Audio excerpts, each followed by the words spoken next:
Bonsoir à tous, bienvenue sur PPSO pour un point de l'actualité. Ne défilez surtout pas car au cours de cette édition, vous aurez l'occasion de gagner des recharges Orange et Move d'une valeur de 5 000 francs CFA.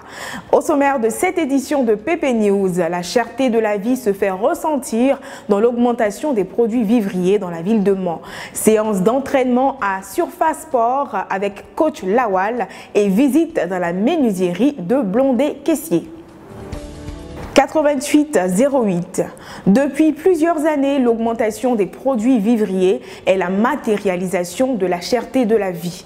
Pendant qu'à Abidjan, l'inflation des prix dans plusieurs secteurs d'activité suscite l'envie de retourner à la terre au village, les villes de l'intérieur également ne restent pas en marge de cet état de fait. C'est le cas de la ville de Mans où nos reporters ont recueilli l'avis des populations. Reportage. Tous ceux qui pensent que le 7 août est la date la plus importante de l'histoire de notre pays changeraient radicalement d'avis s'ils savaient ce qui se trame. En effet, comme les États-Unis, la Côte d'Ivoire s'apprête à vivre sa ruée vers l'or. Mais cette fois-ci-là, c'est en dégression des produits vivriers. Car depuis quelques années, force est de constater que les produits vivriers sont de plus en plus chers. Le cas le plus palpable là, c'est celui de l'attiqué, où l'attiqué 100 francs ne fait que perdre du poids au fur et à mesure que le temps passe. Dans le but de comprendre ce phénomène, nous sommes allés à la rencontre de Maman Diarasouba. On prenait le kilo de poisson à 1200. Maintenant, c'est devenu 1500. La bassine d'attiqué était à 2000. Ça aussi, c'est devenu 3000. Une où on comptait dessus là, 25 litres était à 19 500. Ça aussi, encore là, c'est devenu 25 000. Donc à l'heure là, nous on est dégoûtés, on ne sait plus quoi faire. Ça là c'est simple, on ne doit pas le vivre comme une crise.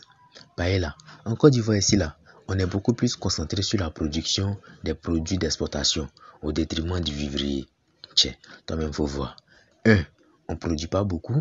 2. La demande est forte. Tiens, c'est normal que ça devienne cher. En tout cas, il y a que Maman Diarasouba qui rentre souvent bredouille. Mais là, c'est un oui là, c'est plus fort qu'elle. Là, ce qu'il faut là, vraiment là, c'est une bonne politique du vivrier, non? Pour que là, nous conduisons sur nos articles là, prennent de la forme.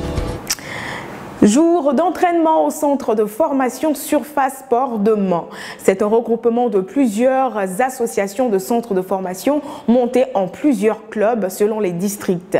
Pour y accéder, il faut passer un test de détection de talent. Plus d'informations dans ce reportage. 70 16 12. Voici coaché de son vrai nom Lawal. Lui là, il est encadreur technique à Surface Sport à Mans ici. Ça fait pratiquement 2 ans maintenant. Aujourd'hui, nous sommes avec lui pour qu'il nous explique son travail, c'est-à-dire comment le club fonctionne, quels sont leurs objectifs et comment font-ils pour recruter. Écoutons-le. C'est un centre de formation du nom de Surface Sport. C'est une association des centres de formation. On montre en club de district. Ça se passe comment? En premier temps d'abord, on n'accepte pas les enfants comme ça. Il faut procéder à un test d'abord pour voir le talent de l'enfant avant de l'insérer dans le club. On procède d'abord à un test. Après le test maintenant, on voit ce qu'on peut faire. Donc c'est un peu ça. En tout cas, merci le père. Ton initiative est à saluer. La libéralisation du football là, il n'y a rien de tel. 2 ou 3 tentatives libérales comme ça et on aura une meilleure mainmise sur nos futurs Drogba. Le bras de fer entre Blondet-Caissier et son père n'a pas fait long feu lorsque son géniteur a décidé de l'introduire dans le domaine de la menuiserie au détriment de l'école. Aujourd'hui propriétaire d'une grande menuiserie dans la ville de Mans, Blondet ne regrette pas la décision de son père prise il y a des années. 4104. Souvent quand on est petit là, et puis nos parents prennent des décisions pour nous là, on pense que c'est contre notre épanouissement. Blondet-Caissier, il sait de quoi il parle. Lui là, lui que vous voyez là, à l'école, c'était pas trop ça. Donc son papa l'a enlevé souhait pour le mettre dans la menuiserie. Mais il a fait bras de fer lui, il ne voulait pas.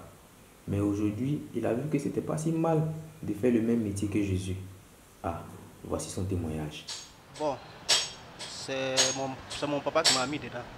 Au départ, quand il a dit, bon, je n'ai pas voulu être menuisier. Bon,